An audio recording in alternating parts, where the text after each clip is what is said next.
So General Motors have been in the Chinese market since the 1990s, and in that time they've made billions upon billions of dollars selling cars to the Chinese people. Now initially they partnered with SAIC, and later they partnered with Wuling, and that was because at that time the rules were that if a car manufacturer wanted to enter the Chinese market, they must partner with a Chinese company, which they did. And they've had a lot of success in selling their cars into China. Their brands included Buick, Chevrolet and Cadillac. Ford have also been in the Chinese market since the early 2000s. However, Ford haven't had as much success as GM have had in the Chinese market. And in recent years, sales in China of US brands as well as Japanese and European brands have significantly started decreasing, and that decrease is actually accelerating, and that's really down to the fact that they have a lot of competition now from Chinese EVs. And the only US brand that's currently still doing okay in China is Tesla. Tesla's electric vehicles, obviously.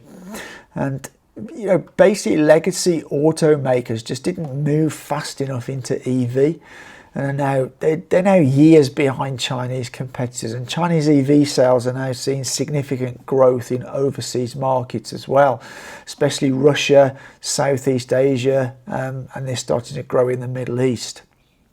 And you know, China pretty much owns the EV supply chain, from batteries to components to pretty much everything that goes in them. And if you look at, you know, a company, for example, the largest EV brand in the Chinese market, which is BYD, they have such a vertically integrated supply chain. They make their own batteries, they make a lot of their own sensors. You know, they produce probably 70 to 75% of the complete vehicle, and they're working on sort of producing all the components for 100% of the vehicle in the near future. And this is how they can be so competitive. So I actually own a Chinese EV. I own the Huawei Aito M5, and I'm really pleased with it. The quality is great, the drivability is good. It's a really great car. And I attend auto shows in China, and you know, if I just take the Beijing Auto Show for example, looking around all the Chinese EV brands there, really good, really lot of new technology. Then I went over to some of the GM brands, and they look significantly dated compared to what Chinese manufacturers are producing. And it's clear that, you know, Chinese brands are simply far ahead in technology than American brands, European brands and Japanese brands. You know, if you go back to legacy auto, you would have a brand, maybe they would have a new model every kind of 2 years or 3 years. Now in China, some companies got a new model every like 2 to 3 months. That's how fast the Chinese EV market is moving. And the US are just not currently able to compete. And under the Trump administration, a 25% tariff was put onto Chinese EVs. And this has then been increased to 100% under the Biden administration. And this was apparently to protect US automakers. But I think it just limits the competition in the market, and it doesn't make US automakers competitive. It also means that US consumers don't have a lot of choice. I mean, the only real choice they have at a reasonable price in the US market is Tesla. But Biden now wishes to completely take a massive step further, and in doing so, I personally think he's going to absolutely devastate the US car industry. So what Biden wants to do is he wants to ban all cars with components or software from China. So from 2027, all cars with Chinese software will be banned. And from 2029, all cars with any hardware from China will be banned. And it's kind of amazing how, you know, while the US was dominant in car sales into the Chinese market and other markets, they were a big advocate of free trade. But now China cars are becoming more and more dominant worldwide. You know, America are closing their market to Chinese EVs, and Canada are following suit, and to some extent the European Union are as well. And you know, this is all down to a claim that Chinese EV manufacturers are receiving huge subsidies from the Chinese government. Now, yeah, it is true that they are receiving a certain amount of subsidies, but that is no different to American and European car makers who've all received large subsidies over the years from their governments. I remember in 2008 and the financial crisis, both I think Ford and GM received substantial bailout packages from the US government. Now, they were meant to be loans, but whether they've been paid back, I really don't know. Maybe you can tell me in the comments. But I would also imagine Japanese automakers have received subsidies from government as well.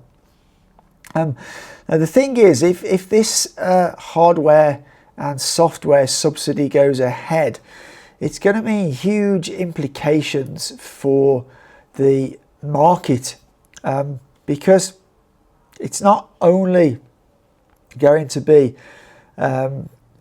imports from China that are affected. Many European car brands are partnering with Chinese companies to produce cars. So Stellantis is partnered with a company in China. You have Volkswagen, who have partnered with Xiaopeng to produce cars. And I think Mercedes-Benz have partnered with one of the BYD brands, Denza, to build cars. So we're going to see more and more Chinese components and software in European cars. So under this new ruling, or this new proposal from the Biden government, many European cars won't be able to be sold in China either.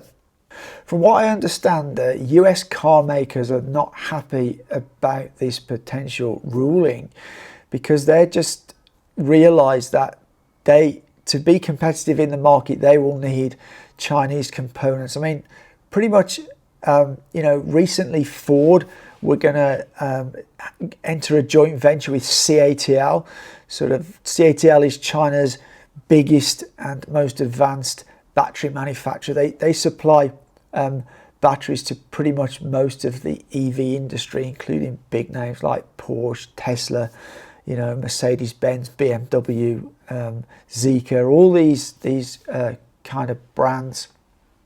But that project was scrapped due to pressure from the US government.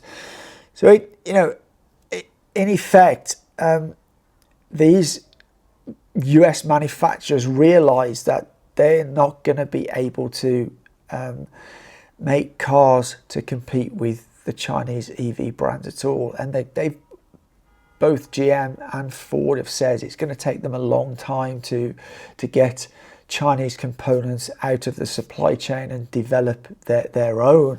So they're kind of pushing back against this. I mean, actually, I believe Ford and GM actually lose money on every EV they sell. So they're certainly not going to be competitive against Chinese EVs in world markets. So I think what will happen if this legislation goes ahead is the US will only be able to sell cars into their own market, because obviously most of the world won't want gasoline cars anymore. They'll want EVs, and the first choice will be Chinese EVs, because they will be significantly cheaper than American or European EVs.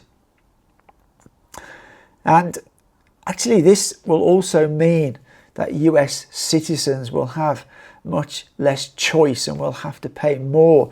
You know, the only real EV choice that American citizens have at the moment are maybe a few Japanese brands and Tesla, because obviously there's no Chinese EVs allowed in the US market, or they are allowed, but they just have such high tariffs that Chinese companies are not bothering to import them. And I think ultimately this will mean that as US automakers, US car makers will sell less cars, their market will shrink, and they just, you know, if you're only producing enough for the American market, you know, everything else in your company will also have to shrink down to that, so there'll be job losses. Now, Trump, if he's elected, has said he wishes to maybe do partnerships for Chinese companies to open factories in the US, which initially is a good idea. You know, it'll give US workers jobs. It will give you know, US consumers choice and much better value. It will create competition in the US market.